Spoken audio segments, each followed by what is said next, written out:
phenomenal women here today. Every last one of them. Thank you.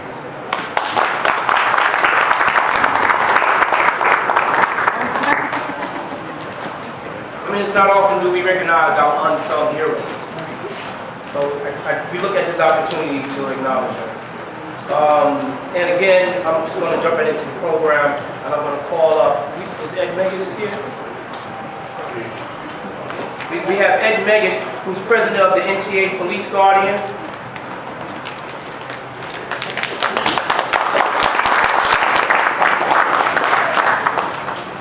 Good evening, y'all. Sorry I'm late. I'm going to keep it nice and short, so everybody can keep on going with the program. I know you guys are hungry. So thank you everyone for coming. This is such a lovely place. I'm happy to be invited over here. My first time being invited to the City Hall here.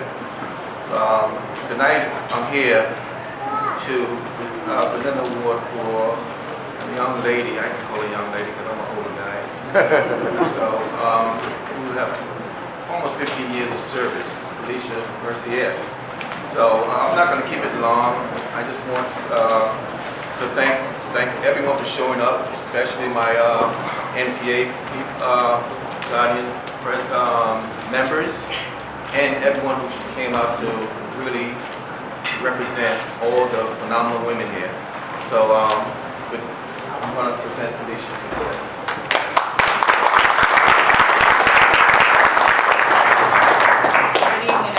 Good evening. I want to give honor to God for this opportunity. I also want to acknowledge the other phenomenal women that were awarded this evening.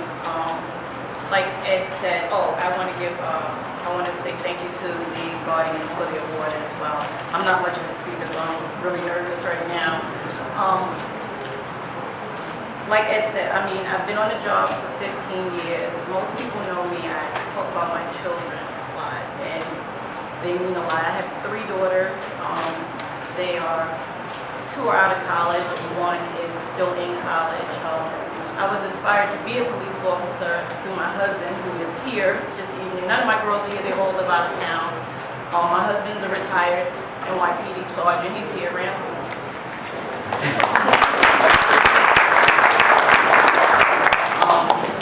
My career started in 2002. Like I said, my interest was spiked by my husband as well as my father, who's retired state corrections.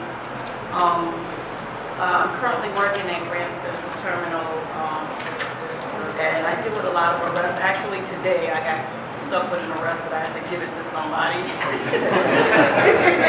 so I could be here. Pretty much, I discovered the passion for outreach at work because we deal with a lot of homeless individuals. And I do outreach at church. I live in Delaware, I travel far to get to work too. So pretty much, you know, I love what I do, and I appreciate the award from the Guardians Association, and that's pretty much it. I'm not much of a speaker. Thank you so much.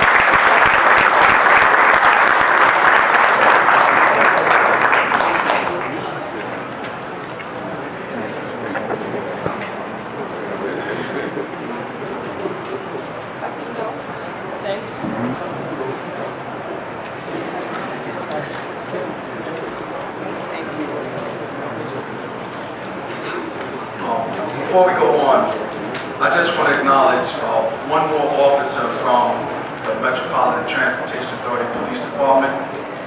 Her name is Nazinga Kelman. She is our first black female lieutenant ever in the MTA Police Department.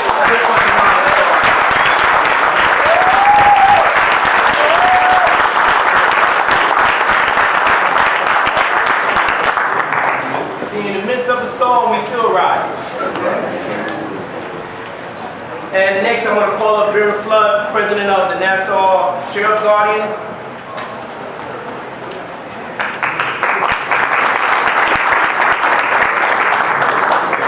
Thank you, Charles, and the Grand Council. I want to thank the city of Mount Vernon for allowing us to come here. It's the first time for some of us, but it's great. Our honoree for the Nassau County Sheriff Guardians is Clara Gillens Elrasel. Ms. Clara is a member of the community. She works really hard in planning things for the community. She has held down several positions in the county. She's a very hard worker. I would like her to come up and just say what's important to her, because please take the time to read her biography. Tell me what she's most proud of.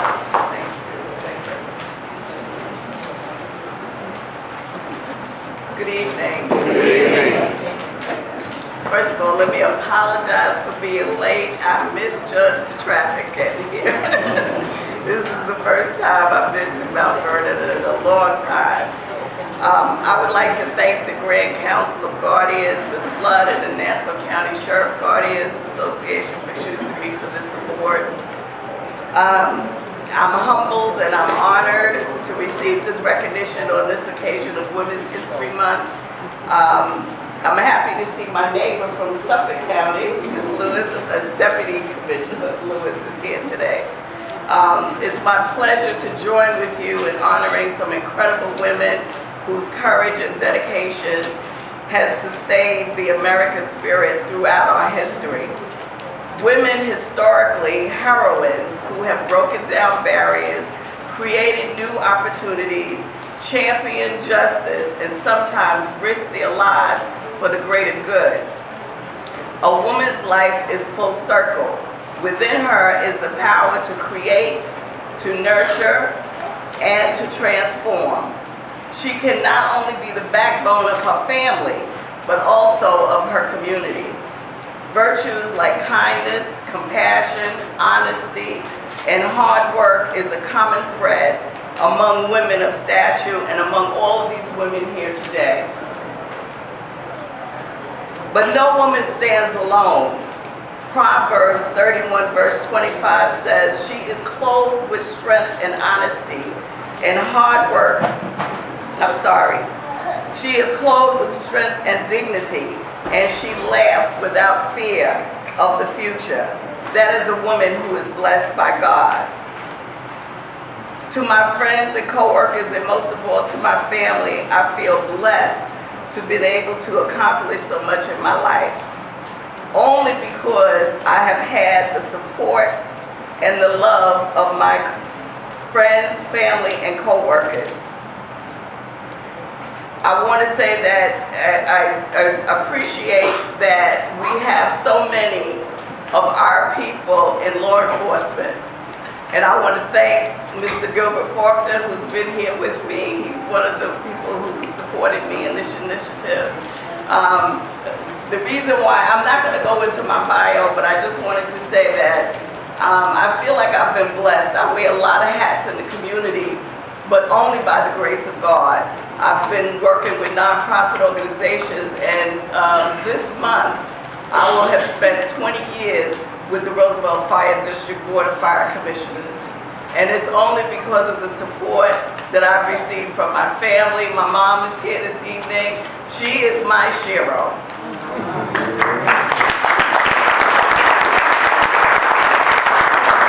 And I have one of my good friends, Joyce Nolan, and my daughter, and my brother David, and my sister Shirley. Thank you so much for joining with me tonight, and thank you so much. I appreciate you, and I appreciate this award.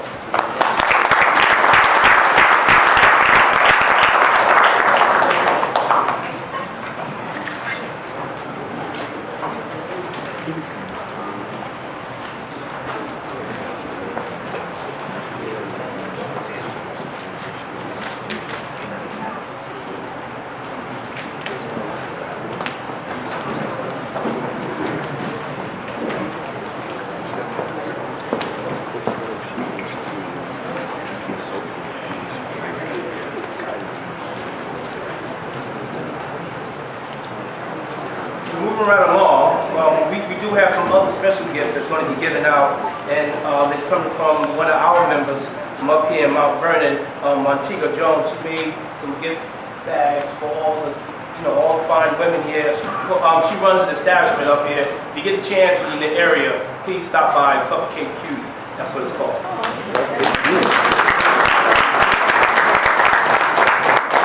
And on that note, I'm going to call up Brooks Jones, and also going to bring Damon over here too also.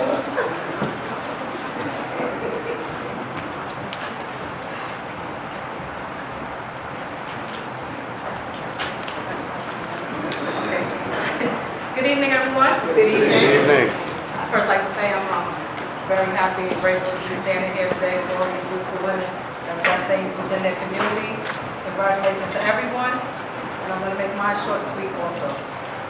Sergeant Itanya Lee Bonds Khan started corrections in 2003, and quickly made her way up to sergeant. She does a lot for her community. Within the community, she empowers women such as myself and other women in law enforcement. She's put together many events, and it's too many to actually mention, but one I will mention is the last one she put together for the year 2016, which I became involved in, and that was for putting together packages, blessing bags as we call them, for the homeless women.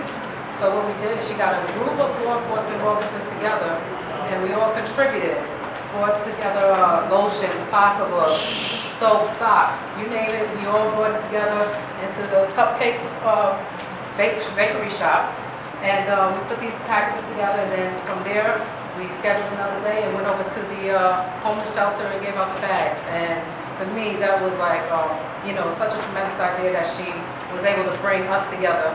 And doing that, we were able to interact, and that's mainly what she does. She's put together cuffs and stilettos. That's another, thing with the law enforcement, black women law enforcement officers. Also the Queens of Law, she's put that together. And it's basically to empower us all to be able to work together, get along together, because sometimes we can be, just a little, continuous. But we got it together, and it's a fun thing. And I like to introduce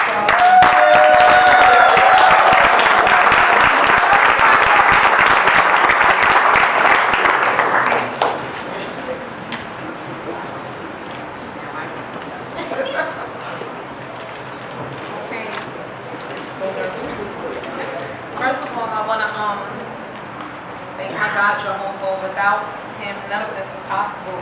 I'm very, very grateful for the award. I want to thank you, Brooke Jones. Thank you, Damon. I appreciate it. I want to thank my family who came out to support me, my friends,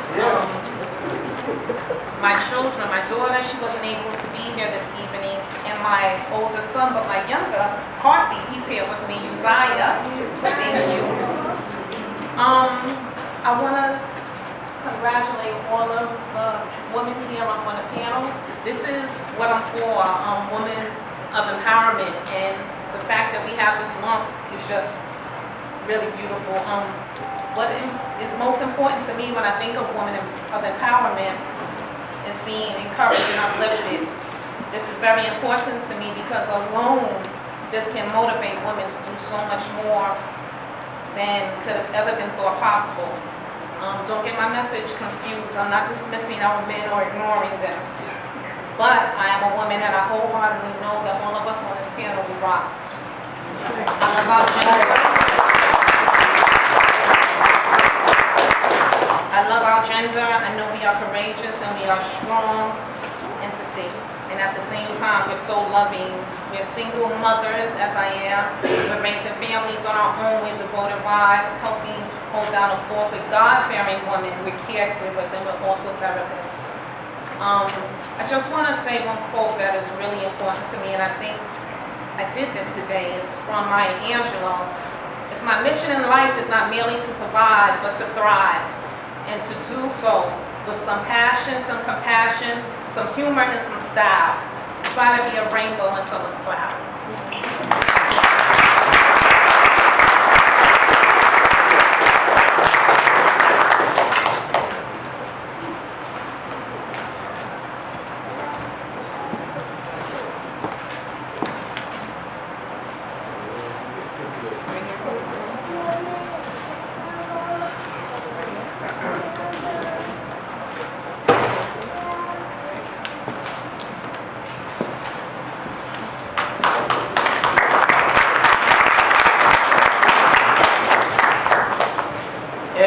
next two honorees, I'm going to call up our business manager, Chris Lynch. And these are two awards we give out and trying to acknowledge people who are doing something extra outside of our organizations. And I'm gonna mix it up a little bit. I'm gonna say the younger person, the best person for last. And I mean, not excusing the deputy commissioner, but I want to acknowledge the young lady who gave her opportunity to speak.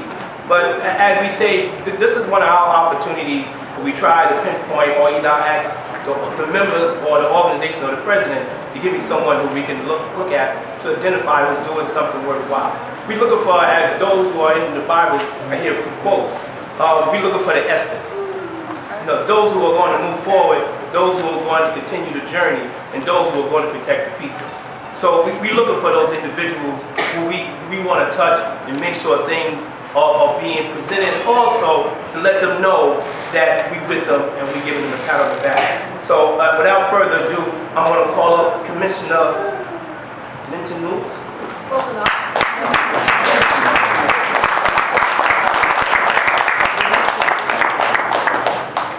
Good evening, everyone. Good evening. I have but one question.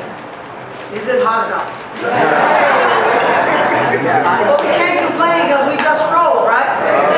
You know, and that's sort of like the journey of being a person of color in America.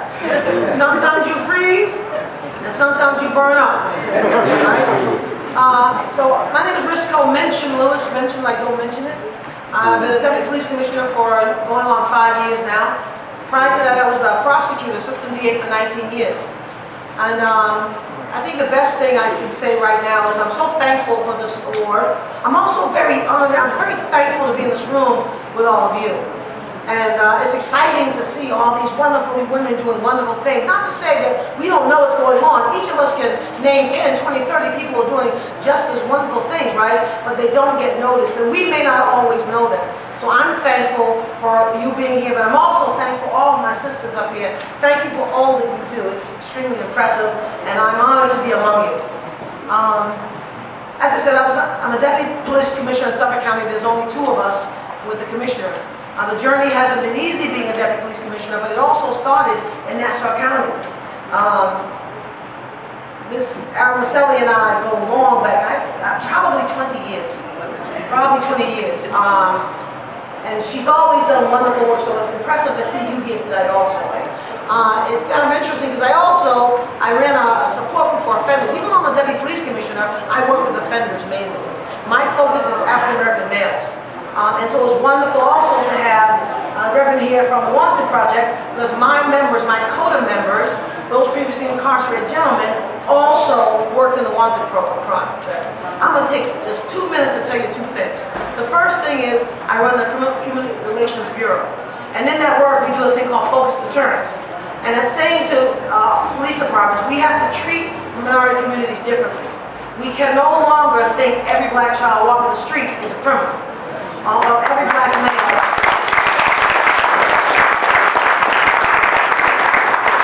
Every black male needs to be stopped and frisked. But one of the things we've done in Suffolk County to change that, in a department that is about 80% white, is we've changed that to a thing called focused deterrence, where we focus on the 25 or 30 in the community that are really the ones disrupting it. And by doing that in line is we've decreased crime by 40%. Right? The goal also is to reduce those being incarcerated in the first place. Because I say, when you do entry, you have less re-entry to do. And so I created in 2008 this initiative called the Council of Thought and Action. It's a nightly support group. There are now 5 in Chicago. They're in Suffolk County, they're in Nassau County, and there were guys previously incarcerated. We sit in a circle and we talk about change. Now the beauty of that is these guys who used to be committing crimes, I have 3 plumbers, I have 3 electricians, we have 4 people who have published books, we have 4 people who have master's degrees, 3 of them graduated with honors, and they do community service projects. That's why my guys are doing work in the Wanted Project. CODA is traveling. There's 5 in Chicago right now, 3 in the high schools, 2 in the community. And so what I'm saying to you is, as